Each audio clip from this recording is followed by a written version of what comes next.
a fucking problem for you in the form of whiny minority litigation because of a tweet or office memo that made me feel discriminated against slightly.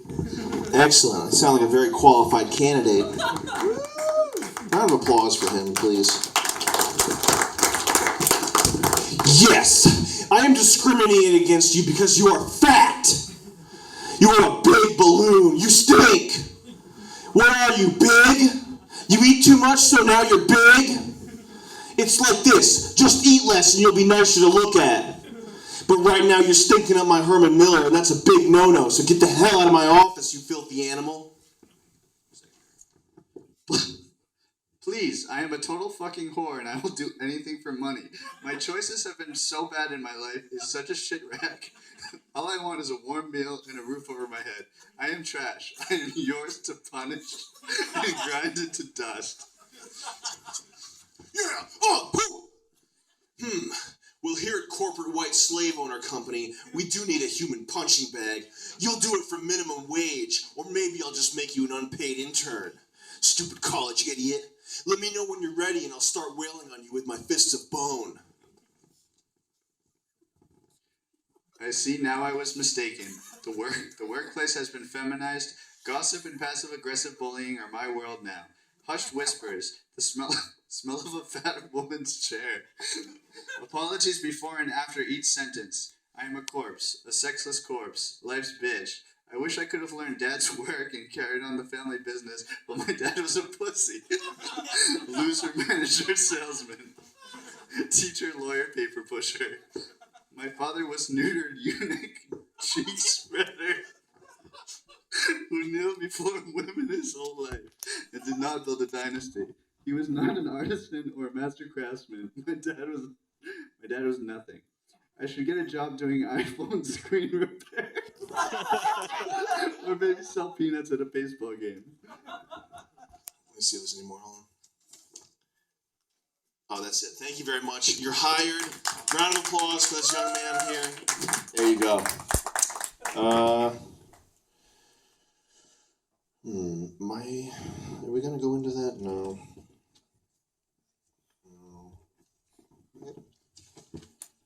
Oh, here we go.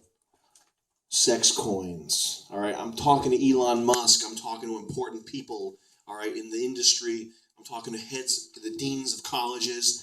They tell me, Sam, we need you to come up with a solution for campus rape. You're the only one who can do it. The statistics say that over 80% of women are raped yearly in colleges, and that's not a fake statistic. And they said, Sam, you're the only one who knows how to figure this out, okay? So I need 2 volunteers from the audience to come up here right now. 2 volunteers. Mo, are you coming back? No, I got work at like 4 in the morning. All right, peace, man. Thanks for coming out. But I love you, and this is all hilarious. Love you too. Peace. I need 2 volunteers from the audience right now. Who's coming up?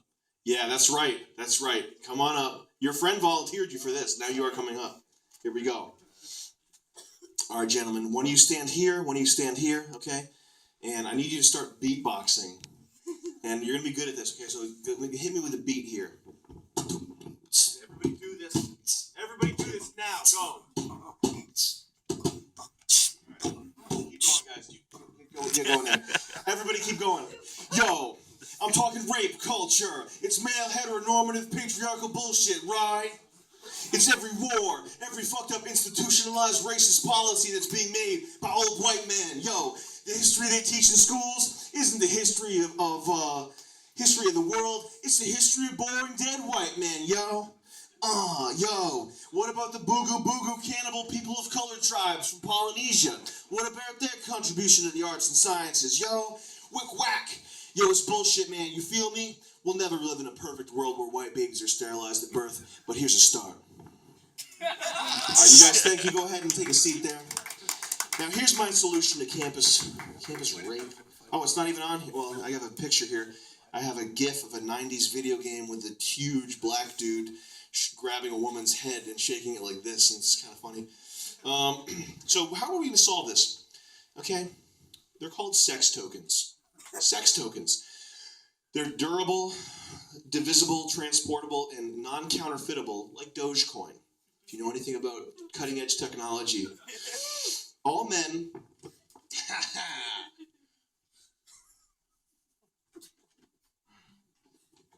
all men are given a limited supply of sex tokens at birth, 20 sex tokens for each man in the audience, okay?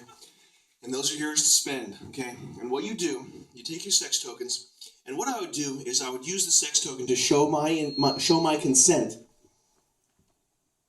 I would show my intent to have sex with you, and it would provide you with consent. Go on. You like this idea so far? So, it's a way to purchase sex in a socially acceptable manner, which is what everybody does anyway. But this way it's less complicated. And it also ensures that dangerous, testosterone-charged, quote-unquote, alpha males don't take more than their fair share, leaving plenty of beautiful options open to weaker pussy beta males like myself. Or more like you. More like you, this row, just kidding. Okay. Now, obviously, that 20th token, that becomes your wife, and it's your duty to take her to bed every day. Okay? There's more. Now, looking at, what's your name right there? Catalina?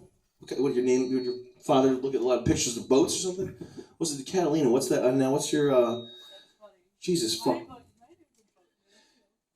What's your name? Cimbria. Cimbria? Yeah. Whoa. That's kind of cool.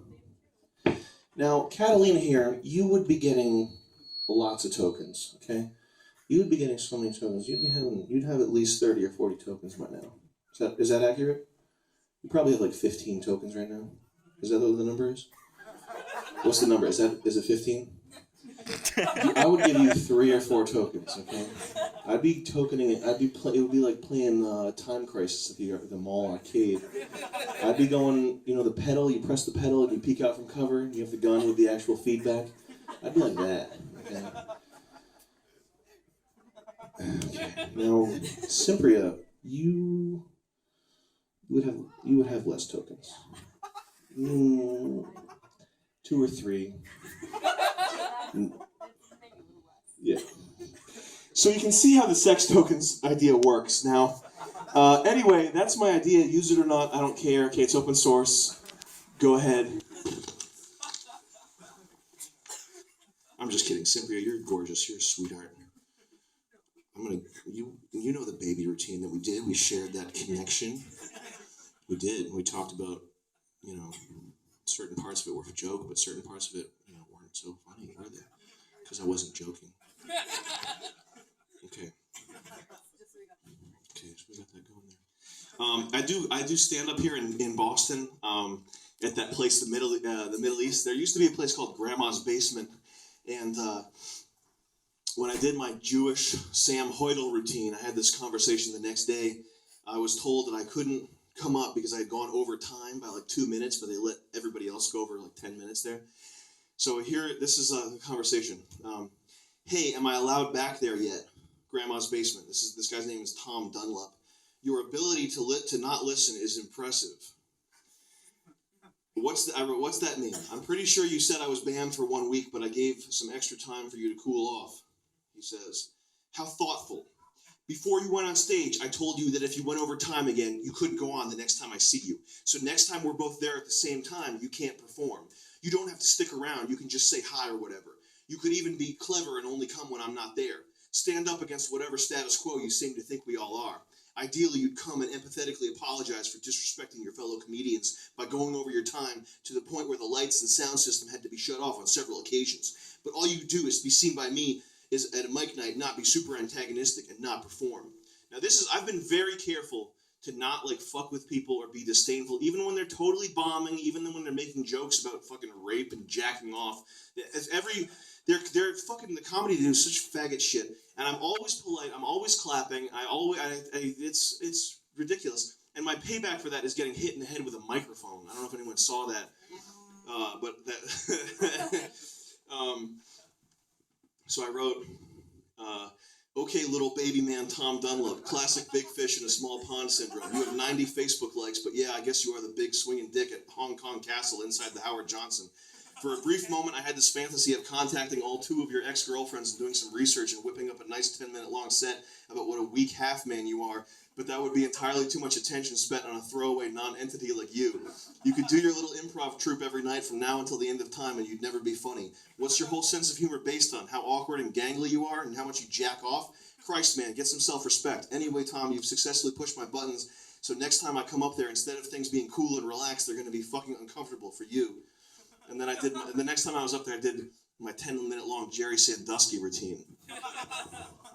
But that's, I think we're at the end. Well, let me see if there's anything else in this computer here.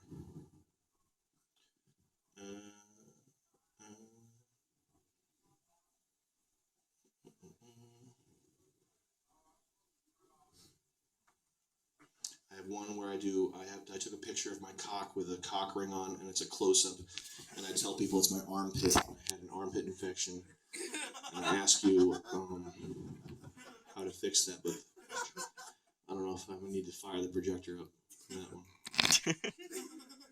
But that's it. Thank you all for coming and seeing me here. And thanks for staying, by the way. And thank you for letting me harass you. I'm sorry if I made anyone too uncomfortable.